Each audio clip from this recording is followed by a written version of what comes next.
আজকে আমরা যে গল্পটা শুনব সেটা এক গভীর রাতের বাসযাত্রার একটা সাধারণ যাত্রা, কিন্তু শেষে এমন এক ভয়ঙ্কর মোড় নেয় যা কেউ কোনোদিন কল্পনাও করতে পারবে না। চলুন সেই গা ছমছমে যাত্রার সঙ্গী হওয়া যাক। তো গল্পটা শুরুই হচ্ছে একটা প্রশ্ন দিয়ে। আচ্ছা, শহরের শেষ বাসে একা একা বাড়ি ফেরাটা কি আসলেই নিরাপদ?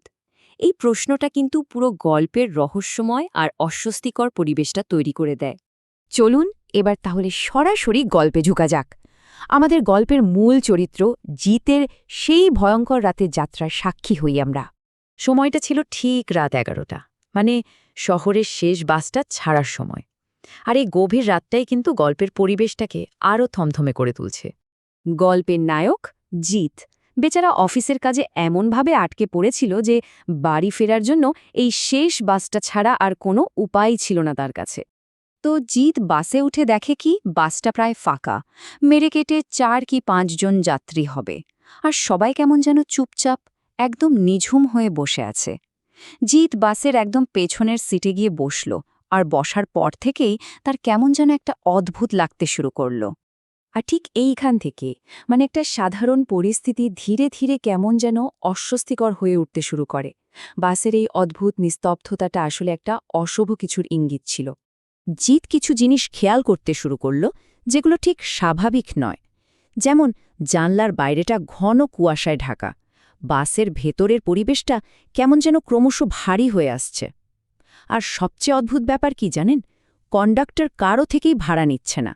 এই ছোট ছোট ব্যাপারগুলোই জিতের মনের ভেতরে একটা অজানা ভয় তৈরি করছিল। শুধু তাই না, এর সাথে যোগ হলো একটা বিদঘুটে গন্ধ। জিতের নাকে একটা অদ্ভুত পোড়া গন্ধ আসতে লাগল, ঠিক যেন শুকনো পাতা বা চামড়া পোড়ানো হচ্ছে।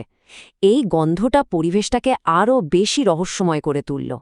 হঠাৎ করে বাসটা একটা একদম নির্জন জায়গায় এসে থেমে গেল, কোনো কারণ ছাড়াই। সেই চুপচাপ যাত্রীরা একে একে নেমে গেল, একটাও কথা না বলে। এখন বাসে শুধু জিত একা, বা অন্তত সে তাই ভাবছিল। আর এইবার গল্পটা তার সবচেয়ে ভয়ঙ্কর মুহূর্তে পৌঁছাতে চলেছে। যা ঘটতে যাচ্ছে তা আমাদের কল্পনারও বাইরে। তো জিত নামার জন্য উঠে দাঁড়াল, কিন্তু নামার ঠিক আগে সে শেষবারের মতো কন্ডাক্টরের দিকে তাকাল। অদ্ভুতভাবে কন্ডাক্টর এখন ড্রাইভারের সিটে বসে আছে। বাসের ভেতরের ওই আবঝা আলোতে জিত যা দেখল, বিশ্বাস করুন, তা তার বুকের রক্ত হিম করে দেওয়ার মতো। এক মুহূর্তের জন্য মনে হল যেন হৃৎস্পন্দনটাই থেমে গেছে। কন্ডাক্টরের শরীরটা আছে, কিন্তু কোনো মাথা নেই, আর তার গলা থেকে শুধু হালকা ধোঁয়া বেরোচ্ছে। ভাবুন একবার দৃশ্যটা। এই ভয়ঙ্কর সত্যিটা গল্পের মোড় পুরোপুরি ঘুরিয়ে দিল। এমন একটা ভয়ঙ্কর দৃশ্য দেখার পর জিত যা করল সেটাই স্বাভাবিক। তার মাথায় তখন একটাই চিন্তা, যে করেই হোক এখান থেকে পালাতে হবে। জিত ভয়ে চিৎকার করে উঠল। ঠিক সেই মুহূর্তে বাসটা আবার চলতে শুরু করেছে। সে কোনো দিকে না তাকিয়ে মরিয়া হয়ে পেছনের দরজার দিকে দৌড়ে গেল, আর চলন্ত বাস থেকেই সোজা অন্ধকার রাস্তায় ঝাঁপ দিল। কিন্তু পালানোর পরেও যেন নিস্তার নেই।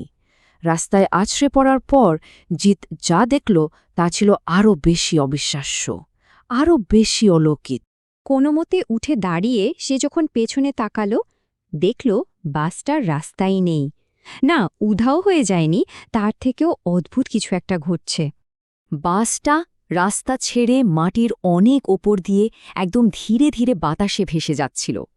আর তার চেয়েও ভয়ঙ্কর ব্যাপার হল, বাসের জানলা দিয়ে সারি সারি কঙ্কালের মতো হাত জিতের দিকে ইশারা করছিল, যেন তাকেও নিজেদের সাথে ডেকে নিচ্ছে। গল্পের শেষটা আমাদের এমন এক বাস্তবতার মুখোমুখি করে যা পুরো ঘটনাটাকে একটা নতুন, আরও ভয়ঙ্কর দিকে নিয়ে যায়। পরদিন সকালে পুলিশ রাস্তা থেকে শুধু জিতের ব্যাগটা খুঁজে পায়, কিন্তু জিত নিখোঁজ। তার আর কোনো খোঁজই পাওয়া যায়নি। আর তদন্তে উঠে আসে এক শিউরে ওঠার মতো তথ্য। ঠিক 5 বছর আগে ওই একই সময়ে ওই একই রুটে একটা বাস নিয়ন্ত্রণ হারিয়ে খাদে পড়ে গিয়েছিল, আর তার সব যাত্রী মারা গিয়েছিল। আর সবচেয়ে চিলিং ফ্যাক্ট হল, সেই দুর্ঘটনার পর থেকে ওই রুটের রাত 11টার কোনো বাসই আর চলে না। তাহলে প্রশ্নটা থেকেই যায় যে বাসে জিত উঠেছিল সেটা আসলে কোন বাস ছিল? এই অমীমাংসিত প্রশ্নটাই আমাদের এক শীতল ভয়ের মধ্যে ছেড়ে দিয়ে যায়।